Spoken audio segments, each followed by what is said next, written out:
There is no time in our practice when we do not need to make wishing prayers and gather merit and virtue.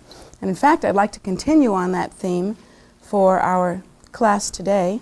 The obstacles that we find in our lives, the ones that are dreadful to us, that prevent us from really continuing on the path, these are usually due to a lack of merit and the lack of focus that we sometimes feel when we go dry in our practice and aren't really able to continue, aren't really able to stay on point, is generally due to our lack of having really formulated our goals through making wishing prayers. And there's a tremendous gathering of merit that actually happens through making wishing prayers. So one can accomplish two things there. And there, even until, from the very beginning point, where as a child you might first meet the path, or as an adult you might first meet the path, up until 10 minutes before you attain realization, up until that point, it is necessary to make both wishing prayers and to gather together virtue and merit. So there is never a time when that is not necessary. So please take heed of the children's teaching as well. On the path, it seems like we're all children. And one of my favorite comments ever made by a Lama, I think, was made by Trinley Norbu Rinpoche, who is the son of the late Dujum Rinpoche, His Holiness Dujum Rinpoche. Trinley Norbu Rinpoche is known to be one of the greatest Lamas alive on the earth now. And I have great respect and devotion for him. And he once said that he's been practicing Dharma all his life and studying it all his life, and he practices and studies so much, he puts most of us to shame. I mean, certainly all of us to shame, but most of the Lamas really to shame. He really practices all day long and never ceases. He's remarkable, amazing. And he once said that he feels like he's just starting in Dharma, doesn't know much about Dharma, wishes that he knew more about Dharma, but of the little bit that he knows, he can say this, and then he would give some remarkable nature of mind teaching.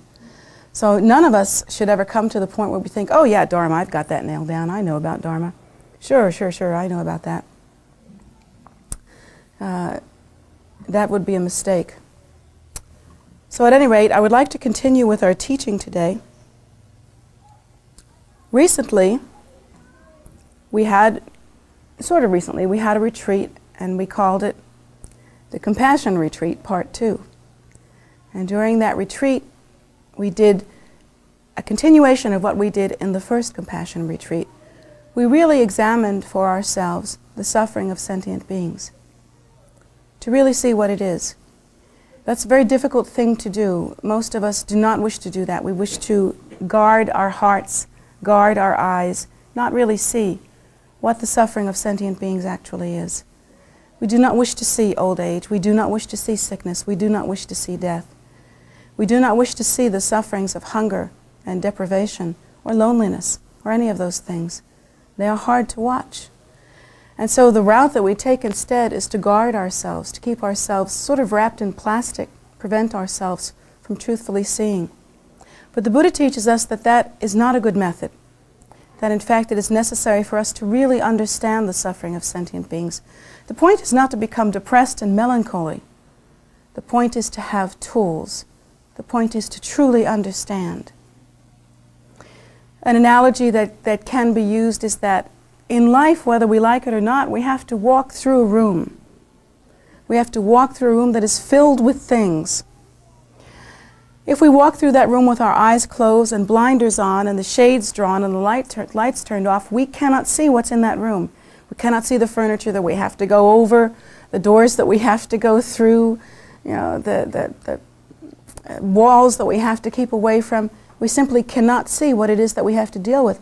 And so we're going to go through that room, at best ineffectively, and at worst we'll probably knock ourselves senseless while we're walking through that room.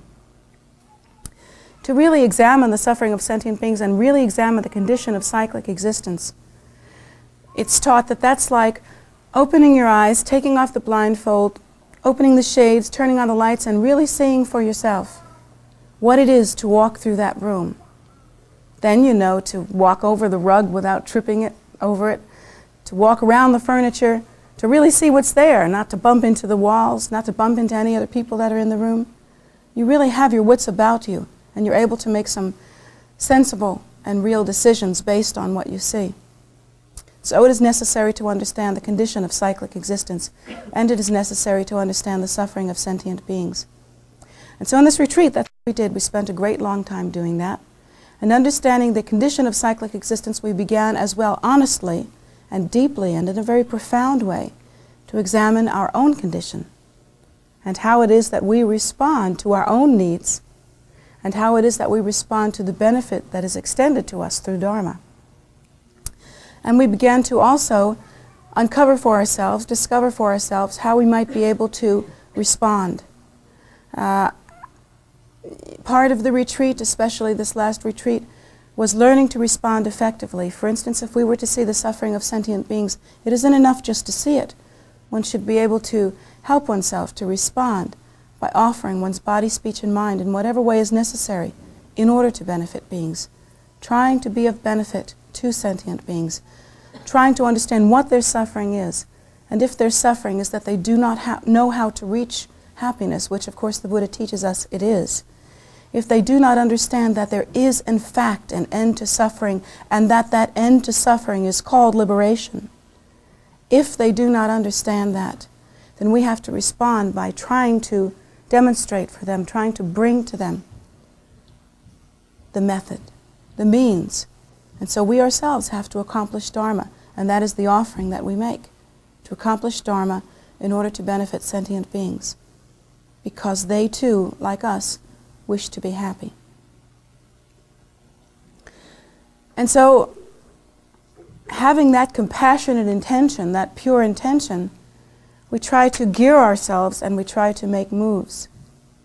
And then, having geared ourselves, whether unconsciously or consciously, whether in this life or in some previous life, we come to the point where we actually meet the path. And in meeting the path, there are many different kinds of circumstances that arise. Now, last week I talked about some of them. Last week I had a teaching in which I took a different angle on a practice that we actually do in Vajrayana. In Vajrayana, we actually have a devotional yoga that we practice, and within that, it is basically calling the Lama. It is basically paying homage to the Lama, calling the Lama, and there is in fact in the Payul tradition a song that is called Calling the Lama from Afar, that we actually do as part of our practice. This devotional yoga is very potent. It invokes the blessing of the Guru. It creates the method, the pure connection by which the blessing can be transmitted to the student, and the student, through the virtue of their practice, can then blossom and really come forth in some profound and auspicious way. But I took a different angle on that. I talked about what it is like for the Lama when the Lama calls the student from afar. That's, if you understand the Vajrayana point of view, that's never taught. That's kind of a strange little twist, but I guess I'm a strange little Lama. I thought I'd put a little kink in that system and see what we came up with. And what we really looked at was the response that students have when they first meet with the path and the response that they have when they first meet with Dharma. And I would like to continue with that. I would like to exaggerate that. I would like to give examples. I would like to really give a demonstration. So basically today's teaching is going to be in two veins. It is going to continue the process of coming to the path, accepting the path, meeting with the auspicious opportunity, cultivating one's pure intention, and then the response that one has, the reactive formation that actually occurs at the moment when one meets the path. The last time that we had our compassion retreat, it was found to be very effective to use a diagram. I actually used a diagram, a picture, by which to understand how one's mind actually meets the world, how that actually happens. Now, nowhere in the Buddhist canon does this picture exist. So I'm taking total responsibility for this, number one. Number two, I can't draw. Number three, I'm going to draw it on that, and some of you may not be able to see this. So all I can do is hope for the best, and I'm going to ask for your indulgence and your forgiveness. And yet I still think that it's entirely possible, and I think it will be the case, that seeing certain images will help you to understand what happens to you, what it is that happens to you when you do things and respond in ways that you yourself do not understand. Hasn't that happened to you? That you've done things and responded in certain ways that you can't figure out, and you just wonder who the heck that was that just did that? So I would like to show you a little bit of what that can actually be. And I want you to think of this in the same vein as thinking of yourself approaching the path and thinking of the responses that you have had as you approach the path. Now, you shouldn't think that because I'm talking in that way that I'm only talking to people who are just now beginning to practice Vajrayana or people who are just now beginning to practice a spiritual path. That's not true, because every time you make new contact within your heart and within your mind, and every time you come to a new level of depth, you are meeting the path anew. And so that moment continues. It continues every day of your life as a Dharma practitioner. So what is that moment? Mechanically, what does it actually look like? That's what we'd like to examine. So I'm going to hope that all these wires and all this stuff reach over here. Okay. Maybe you could help me move this out a little bit.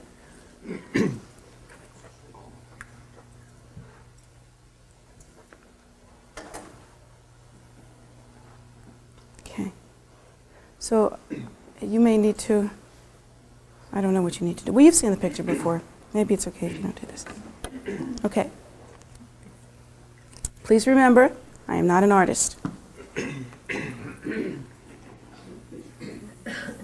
That was a heck of a first start, wasn't it? That's good. Potential there.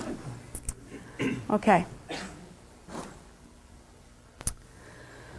So I want you to think of yourselves as ordinary sentient beings, and I want you to think of where you are at this present moment. In a sense, you are at a crossroads of a time and space grid. Isn't that true? You're in this time, and you can think of maybe a timeline, and you can think of space as being, in a sense, a space line, because it is possible to move through time and it is possible to move through space. And there is a moment that each one of us considers the now moment, and that now moment is like an intersection of time and space and awareness. So it's a multi-level coming together, and you should think of this present moment as that. The difficulty is that we fall asleep, don't we? We kind of fall asleep, not in terms of, like that, really falling asleep, but in terms of having our consciousness or our awareness or our attention more or less going underground. We think, I'm this person and I'm in this body and now I want to eat and now I want to sleep, and you sort of move through your lives in a very accepting and not dynamic way, thinking of taking everything at a very superficial face value. And I want you to change that habit, just at least, if you can manage it forever, that would be nice, but at least for this present moment, change the habit of doing that and actually register that you are at an intersection and that the point of power is the point of intersection. The point of power is right now. So think of yourself as being right here. This is you. In a sense, this is space, and in a sense, you might think of this as being timeline. Of course, timeline, according to the Buddha's teaching, didn't start this morning, and it didn't start when you were born either. According to the Buddha's teaching, that timeline, if you can imagine, it extends right across here. I'm not going to mark myself up because I might want to wear this again. And then goes all the way out that way and continues since beginningless time. Inconceivable timeline. According to the Buddha's teaching, we have been incarnate in one form or another, involved in cyclic existence, revolving in samsara since beginningless time. Beginningless time means just that. We do not have the capacity in our minds at this point to understand beginningless time. We can only understand a time.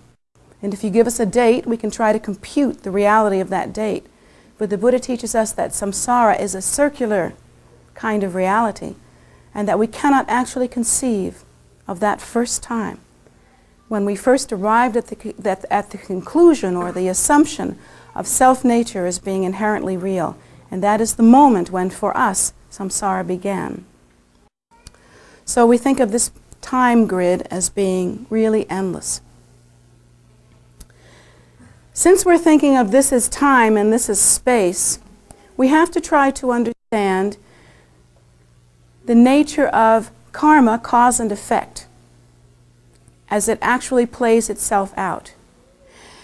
If we think that, according to the Buddha's teaching, there is cause and effect, and that what we are experiencing now in this time and space grid is actually due to some cause that was brought about somewhere in the past, then we have to think of seeds of cause and effect that are ripening now at this point.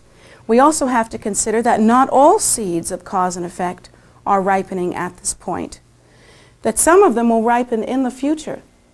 Well, that's logical if you think about it. If I say to you, let's say I go up to Shandor and I punch him in the nose. Well, Shandor, being a good student, probably won't punch me back. But there will be some repercussion to that. Perhaps in some future life he will. If not in some future life, then perhaps he'll go home and he'll think about the fact that I punched him in the nose, and he'll have some thoughts about that.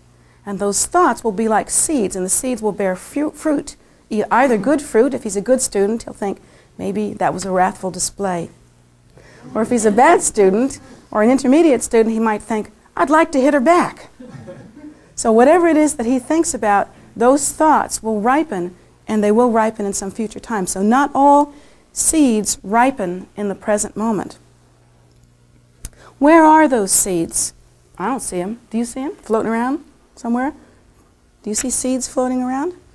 No, they're not floating around in any visible way that we can understand, but they actually, in a sense, are part of the fabric of the content of our mind streams.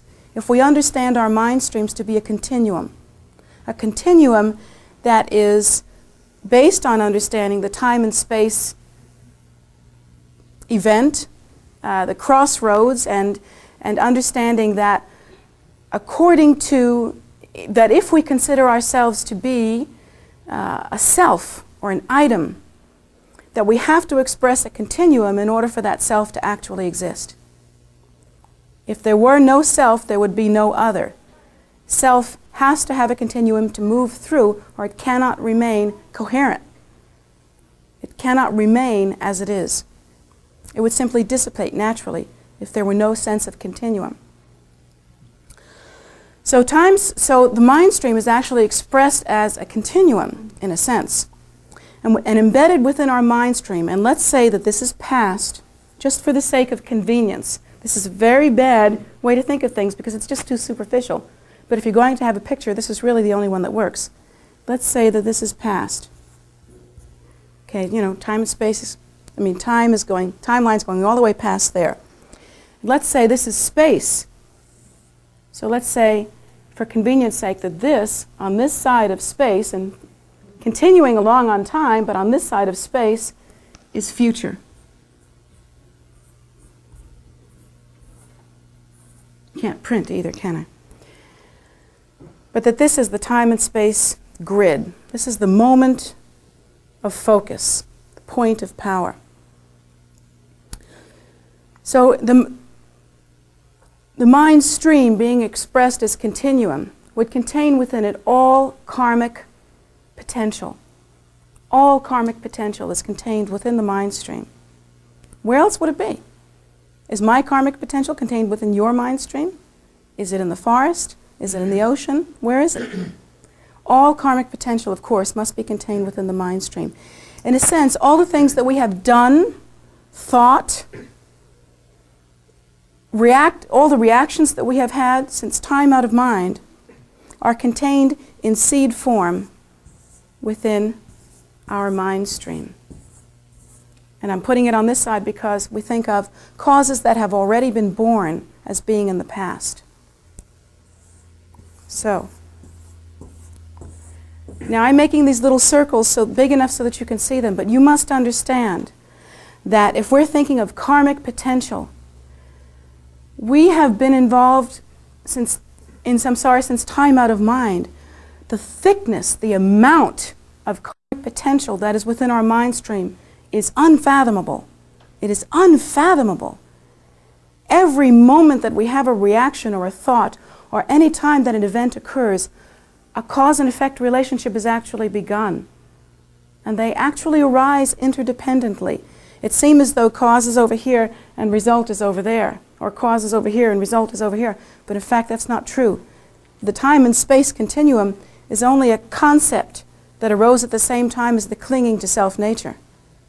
But in fact, they arise interdependently at the same moment. Cause and result arise at the same moment. Within our mind stream, there are tiny, like a little thought here, a little thought there, a little thought there, a little thought there, and it fills up as many dots in there as, you ever looked at newsprint? You know what newsprint looks like? It just consists of a bunch of dots, doesn't it? Have you ever seen that? Yes or no? Yeah. You've looked closely at news. I have to know if I'm registering here. Look at the newsprint and you can see that it just consists of dots. Well, it's like that in terms of the cause and effect ripening. But there are big things that you've done. Let's say you did something wonderful. Let's say you practiced in the past. That would be a great, big, wonderful thing. Let's say you killed somebody in the past. That's possible, you know. In fact, count on it. So that's a bad one. We're going to color that one to indicate no good. This is bad. And let's say you helped somebody, but you did it with mixed motivation somewhere in the past, 10 lifetimes ago. So you helped somebody, that's good, but the motivation was mixed. So kind of like that. And let's say that you loved your mother, but you kind of hated her a little bit too. So there, it's like that. The experience that human beings can have is endless, alone. And what about all the other life forms that are contained within samsara? The Buddha teaches us that we have moved through so many different kinds of experiences. They are not only human. The Buddha teaches us that in cyclic existence there are 6 realms of experience, both form, and there are form and formless realms as well.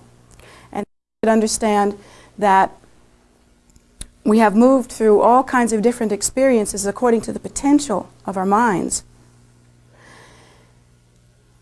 There are tremendous impactful things that we have done. Let's say in the past we have practiced Dharma, and I'll say in the past that we have, what have we done? Let's say we built a stupa.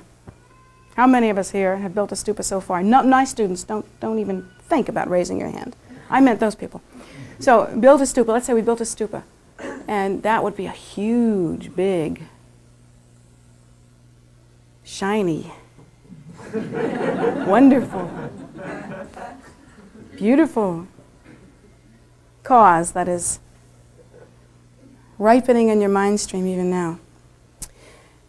This, first of all, this board would be filled with seeds like that. Tiny, tiny ones, tiny little thoughts, little reactions, just little bitty things. And then big things you've done, big causes that you've actually brought about. But this board would have to continue since time out of mind. It would have to be a board like you wouldn't believe. It would have to be a board with no end for us to understand what this actually is. It's bigger than a bread box, and that's what I'm trying to explain here. When you consider the nature of a sentient being, we usually consider that nature in a very superficial way. We look at ourselves and we say, okay, let's pick on Shandor today. I'm Shandor. I have this particular characteristic. I'm like this. I usually react in this way. I look like this. I act like this. When someone does this to me, I feel like this. I felt like this yesterday. I'm going to feel like this tomorrow. Therefore, I'm Shandor. And it's actually like that. It's actually like that. We put ourselves we cultivate this habitual tendency, and we take from that habitual tendency what we think we are. And we really live with that. We hook into that. We breathe that. We live it. We eat it. We love it. We love it. We love it so much. It's inconceivable how much we love that. And we just slurp that stuff right up. And that's how we consider ourselves as sentient beings. What if we were able to consider ourselves in this way? What if we were able to consider ourselves as nothing other than this picture, this emanation, this movement, this awareness that seems to focus itself at this moment in this present time and space grid. And that the only thing that makes us react in certain ways are these karmic bubbles, if you will, that are rising to the surface. But what if we understood as well that we have so many different kinds of bubbles? You know, we have real difficult ones, we have real nice ones, we have sort of half and half ones. They all have certain qualities. We have some great ones, you know. We've got some big bad ones too. Woo! Some big nasties. It's like,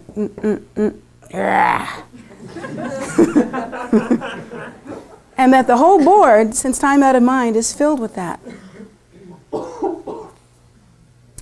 And if we understand that at this point, we are actually, in a sense, meeting with our future, we are meeting with our environment, we're actually meeting with our environment.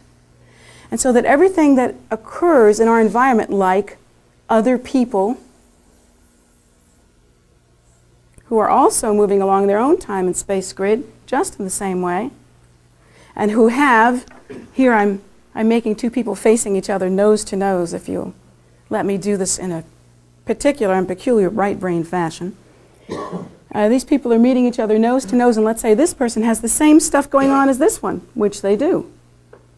So this person has seeds that are ripening, and this person has seeds that are ripening, and they're meeting each other, and what happens here is they tend to catalyze one another. They tend to catalyze through their union. And the union can be as casual as meeting someone in a grocery store. And the union can be as profound as meeting one's guru. Or as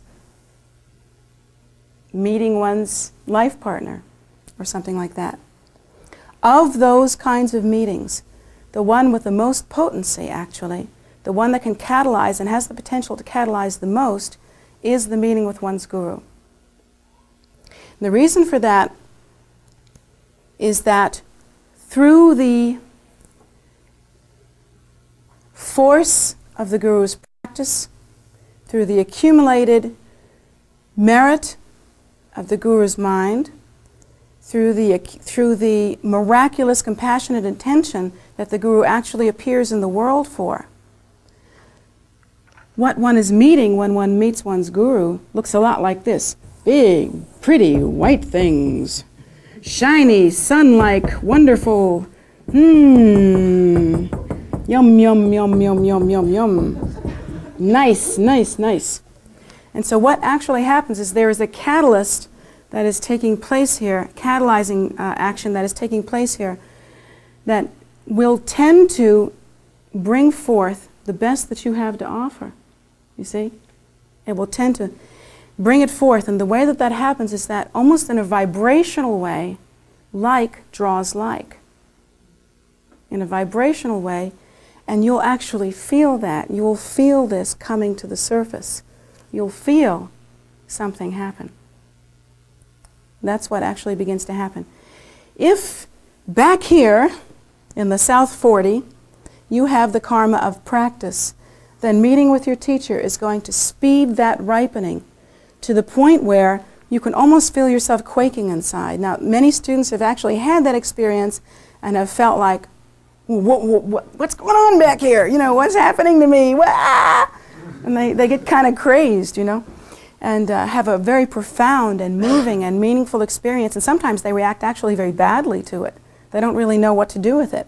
But it feels like your life just ended, you know, and it feels like you've been reborn, and it feels like that scares the patooties out of you.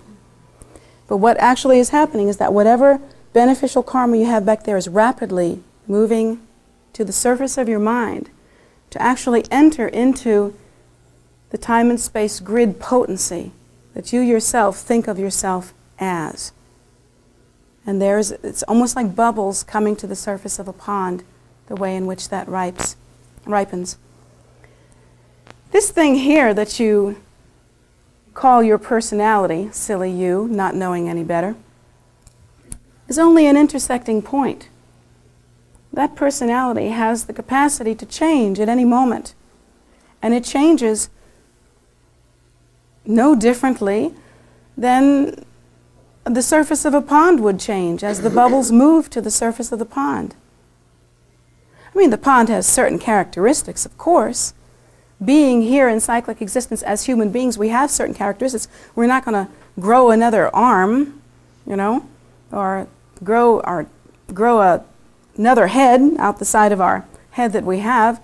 There are certain characteristics that will remain due to the fact that we are in a communal or collective time and space experience. But there is no limit to what can happen at this moment. And I've seen it go both ways, haven't you? I certainly have. I've seen a student meet with the path and actually have a very difficult reaction to that. Now, what is that reaction based on? What is actually happening there? What's happening there is that perhaps in the past, and this is all it is, folks, all it is, what's happening in the past is that, let's say that student practiced.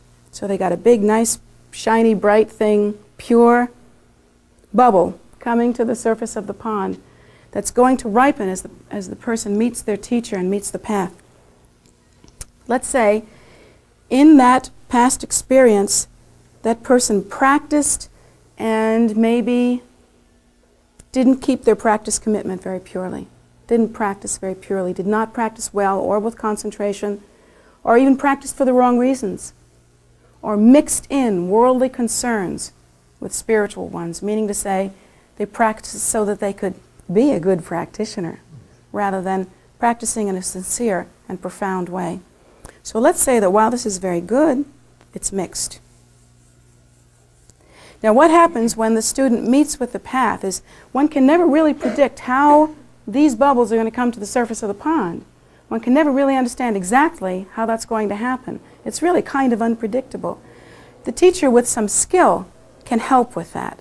The teacher who really knows the student and can see what is ripening, what is coming to the surface of the student's mind, can be of some benefit, can really attempt, can try to draw certain things forward. And sometimes the ways of doing that are not easily understood. Like the teacher may show a wrathful display to purify this, you see? Or the teacher may show a very kind face, a very almost seductive, kind face, in order to turn this around and have it present in that way. There are many different things that can actually be done. But for the most part, this is very difficult to predict, and one can never know.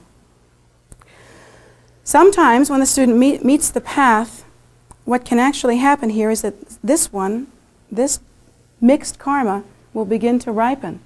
And as it begins to ripen, the student will come to the path and will meet with the auspicious opportunity and will be able to and the teacher will see the potential in the student, and there's really something there. What will happen is the student will have a very bad reaction. Like the student will turn their face away and say, "Oh, I can't do this. No, it's not for me. I've got to walk away from this." Or the student will say, sometimes react with anger, as I was talking about last week, for no apparent reason. The student will meet with the path and suddenly have a spurt of angry days, just some. And sometimes the student will feel a sense of grieving because they realize that they've just left a portion of their life and moved into a whole new experience within their lives. There can be some difficult things. Often what happens here, due to the mixed environment within one's mind stream, and it is a mixed environment within one's mind stream, due to a student's mixed karma, is what actually happens here is a mixed appearance that one will see. And it's mixed, you see. At the same time, that beneficial karma ripens and brings the student to the path and makes this dynamic interaction so fantastic, so marvelous, and the student is feeling this amazing change, this amazing, potent growth, like nothing they've ever felt before. At the same time that that's happening, what is coming to the surface of their mind also are obstacles. Obstacles, and they must be understood only as that, because the danger is, and here's where your responsibility really comes in, the danger is that the student may say, oh, that's the reaction that I'm having. I really don't like this very much. Or, I can't do this. Or, this isn't for me. Or, well, I have to think about it. Or whatever it is that the student reacts as. If you say to yourself, oh, that's how I am, that's how I'm reacting, this is just me, and I kind of have to go with it, you are reacting like a child. Like, it's superficial. There's nothing to that. And it's baloney. It's just flat out baloney. But if you could understand that what's happening here are ripenings that are coming to the surface of the mind, and that you are seeing, basically you are looking in a mirror. When you see your teacher, you are looking in the mirror. You are seeing the reflection of your own mind stream. You are looking at yourself. That's all you see when you see your teacher. You are looking at yourself.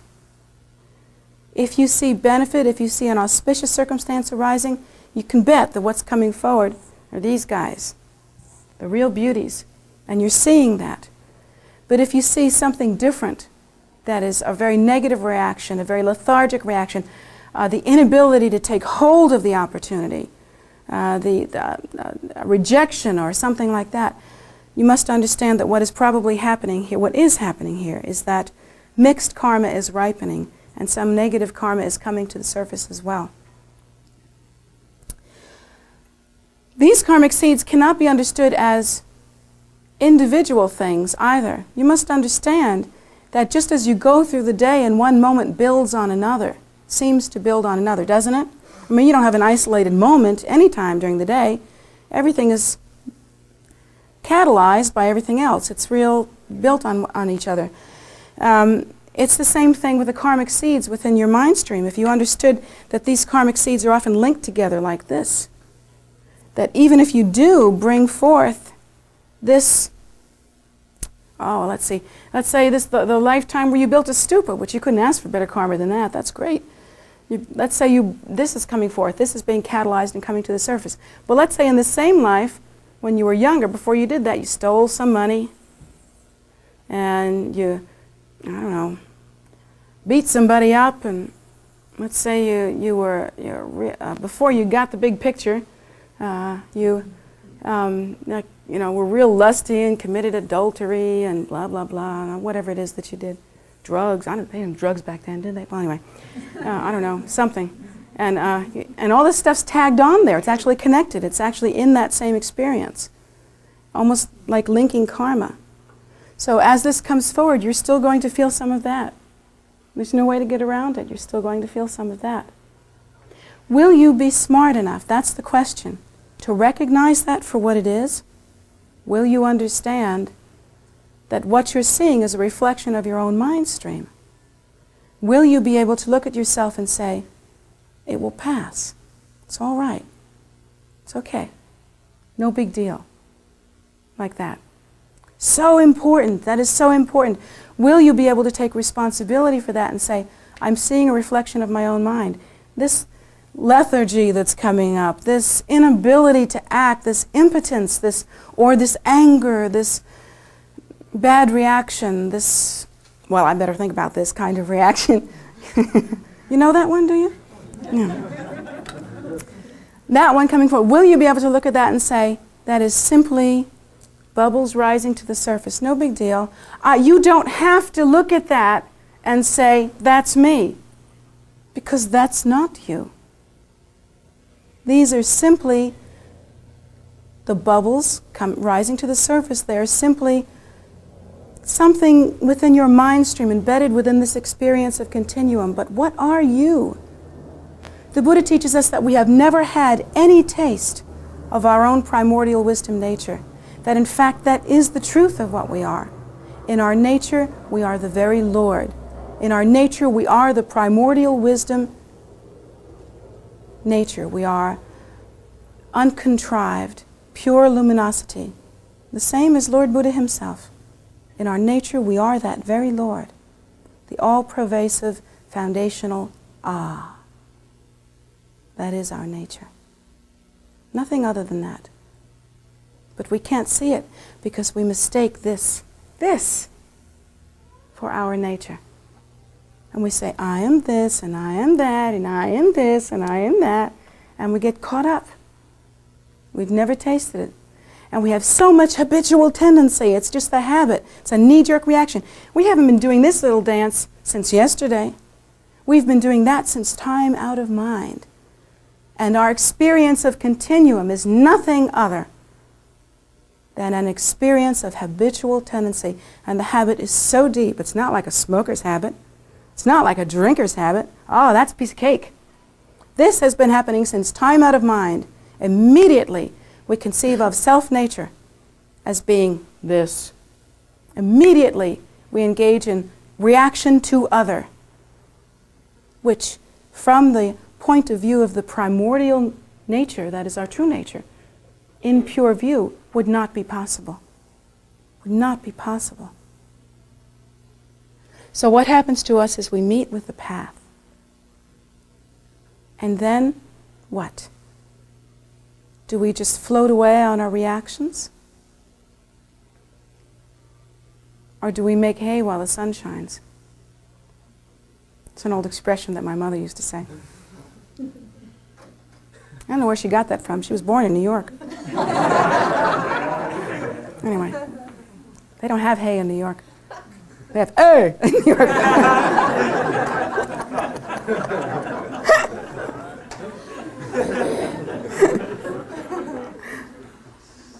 But anyway, when we meet with the path, we must view ourselves in this way so that we can be competent, able to continue. Things will rise to the surface of your mind that you won't believe. And yet potential, potency will come into your life that you also will not believe. You must learn to look at yourself in a less superficial manner. You must understand what we're dealing with here. If you understand that this is what it is, you will understand that the point of power is yours, that you have the power to demonstrate change. You don't have to get stuck on these things. You don't have to get stuck thinking, I'm like this, and this is like that, and that's like that. That's the sticking point, isn't it? That's the point at which we become impotent. The Buddha provides a method. The Buddha says that when you first meet the path, the first thing that you want to do is to start gathering merit.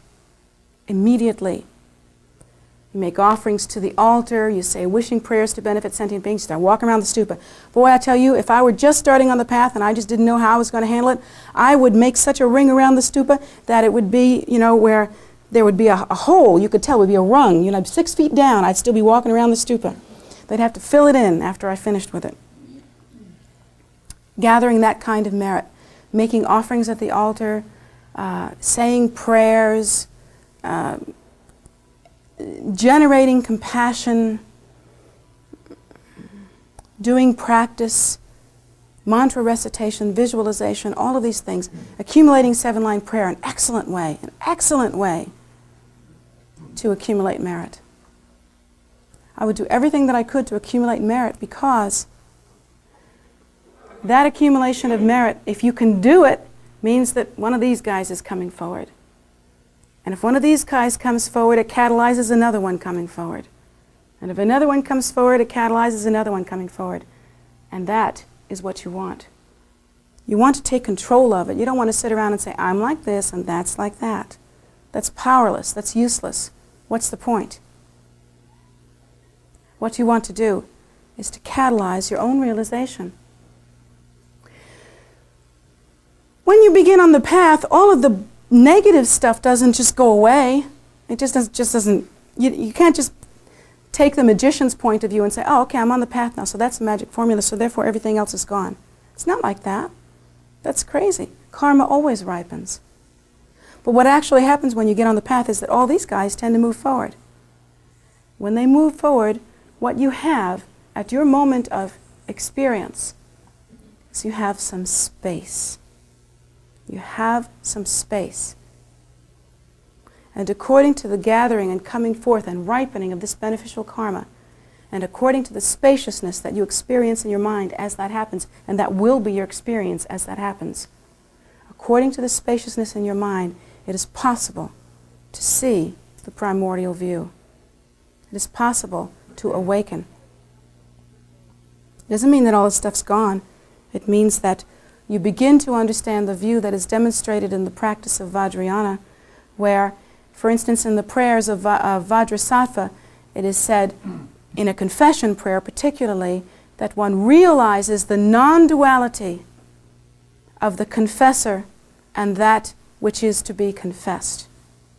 And at that moment of spaciousness and pure awareness, when one realizes the non-duality of the confessor and what is to be confessed, where then is samsara? Where then is the obstacle? In one's mind, in one's nature, one becomes awake to that non-duality, and therefore this is understood to be nothing, just a shadow. But that understanding is necessary, else it's not a shadow, it's for real. So that's basically, in a nutshell, what's going to happen to you as you meet the path, as you begin to interact with the path, interact with your teacher, particularly that. That's a very, very potent point of catalyzing, or catalyzing point, I should say. Very potent. How you react at that moment is everything. Everything. You must take yourself in hand. And how you react additionally at every moment when you intersect with the path. And you know, there are moments in your life, even when you're already on the path, that you intersect with the path more profoundly. Isn't that true? Times when you float and times when you're in there. Isn't that right? At those moments, you have something. And how you engage is everything.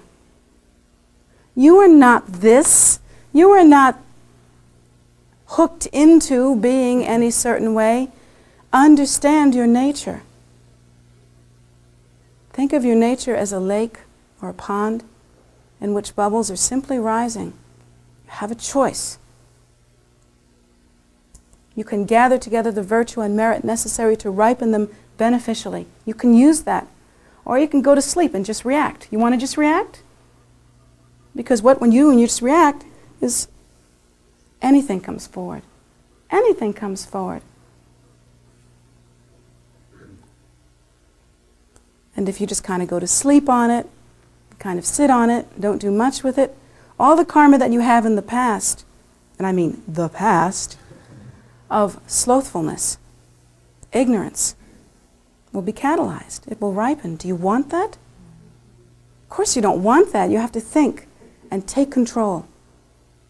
The great thing about Dharma, the great thing about the Buddha's teaching is that it puts in your hand a jewel, a wish-fulfilling jewel. You don't wait for things to work out. You don't hope for the best. You don't just make prayers and just go, well, I made my prayers. That's it. You have a jewel in your hand, which is a wish-fulfilling jewel, and you have the power. It is yours to do. But, on the other hand, you must do it. And no one else can. You are responsible for your reaction. What will you do? You are responsible for how you engage. What will you do? That's the beauty, and also, in a sense, the difficulty of the path. The beauty is that it's yours. Liberation's not out there. It's not something you have to wait for. Right there. You have the wish-fulfilling jewel. But on the other hand, it's up to you. And you've got to do it. You can't sleep on this one, and you can't slide through. For the first time in your life, you have to know that you can't just slide through.